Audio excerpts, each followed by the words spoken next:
mes chers élèves de la classe 3e année primaire, j'espère que vous allez bien. Aujourd'hui, nous avons une leçon de mathématiques sous titre la proportionnalité.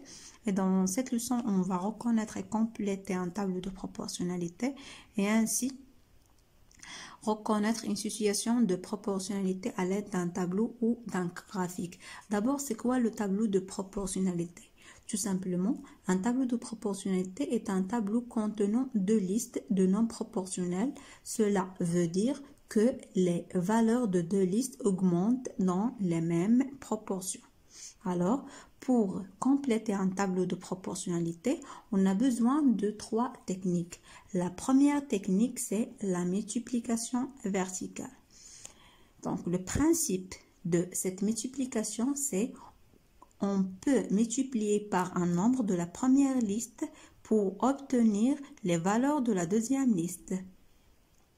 Ce nombre s'appelle le coefficient de proportionnalité. Alors, pour bien comprendre cette technique, on va travailler le premier exercice. Donc, chez le fleuriste, une tulipe coûte 5 dirhams. Complète le tableau suivant. Donc, comme vous remarquez, nous avons un tableau. La première liste représente le nombre de tulipes et la deuxième liste représente le prix en dirhams. Donc, pour remplir les valeurs de la deuxième liste, comme vous remarquez, j'ai déjà rempli les valeurs. Donc, pour remplir les valeurs de la deuxième liste, il faut chercher le coefficient de proportionnalité. Donc, pour trouver ce coefficient de proportionnalité, il suffit d'observer une colonne, par exemple, celle-là, du tableau disposant d'une valeur de chaque liste, et poser la question suivante. Par combien faut-il multiplier la valeur de la première liste pour obtenir celle de la deuxième liste? Donc, pour obtenir 5, je dois multiplier 1 fois 5. Donc, 1 fois 5 égale à 5. Donc, 5 représente le coefficient de proportionnalité. Alors, maintenant, je peux remplir le tableau. Donc, 5 fois 5 égale à 25. 4 fois 5 égale à 20.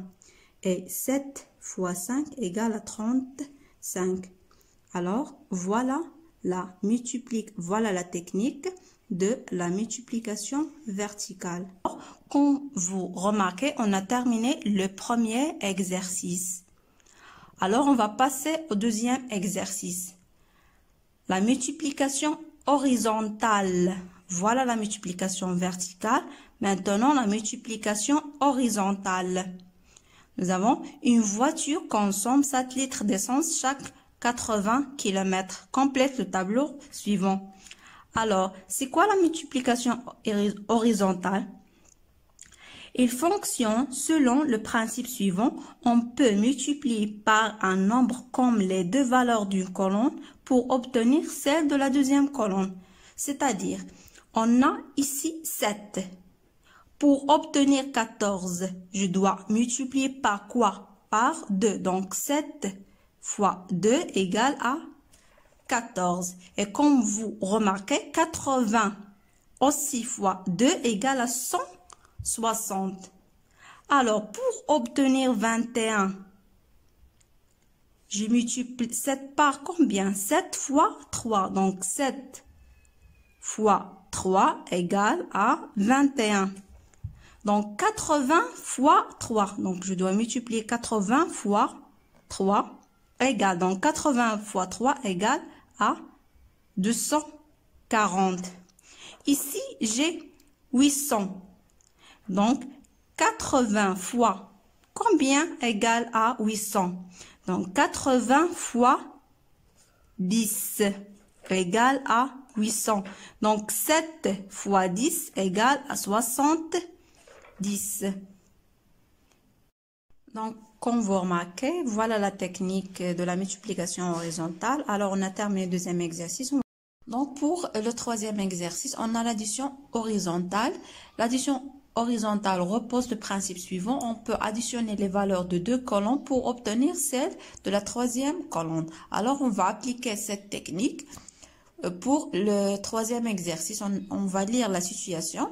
Rita a acheté 3 petits pains qui coûtent 20 dirhams. Complète le tableau suivant.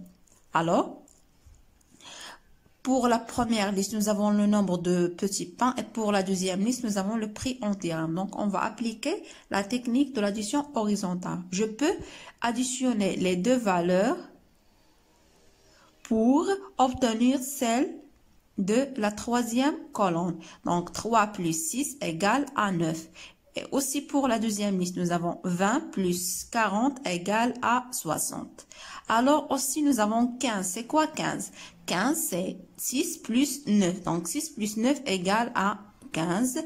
Donc, j'additionne aussi 40 plus 60 égale à 100. Donc, voilà la technique de l'addition horizontale.